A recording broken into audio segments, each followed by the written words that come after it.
It took 226 days for the S&P 500 to see a 5% pullback. It's one of the longest stretches in history. My next guest says this is a buying opportunity, but is also here to tell us which two sectors are a buy if we're in for a bout of stagflation. Joining me now is Alan Boomer. He's the Chief Investment Officer at Momentum Advisors. Alan, it's great to have you back. Let's start with your thoughts overall on this market.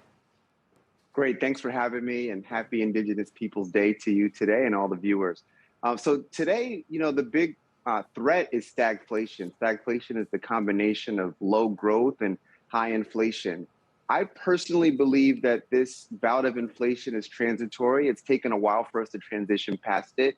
We've got some immense issues in our supply chain and huge labor shortages. But I do think that in times of stagflation, there are some sectors that do well historically. So before we delve into those, tell me why you're bullish on the market overall if you think that we could be in for a period of persistently high prices and disappointing growth. Yeah, I think overall interest rates are going higher, but they're still very low. And even as rates go higher, they will still be very, very low. I think, there's a lot of pent up, supply demand from the lack of supply.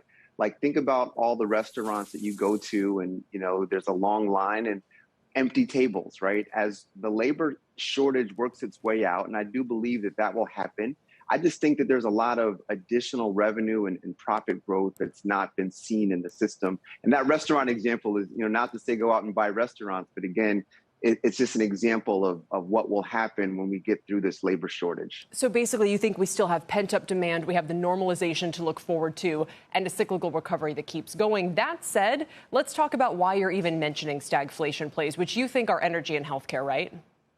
Yeah, I think energy and healthcare. But one thing, energy and healthcare historically have done well during times of stagflation. But what's different this time is that we've got a labor shortage. So while I do like those two sectors, and there's some names in those sectors I like tech. And tech is kind of like a non-stagflation play. Like, tech typically does not do well during stagflation.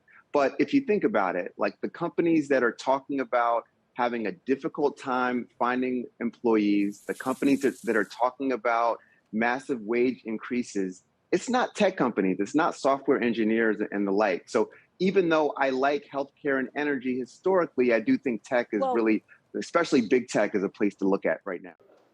Shepard Smith here. Thanks for watching CNBC on YouTube.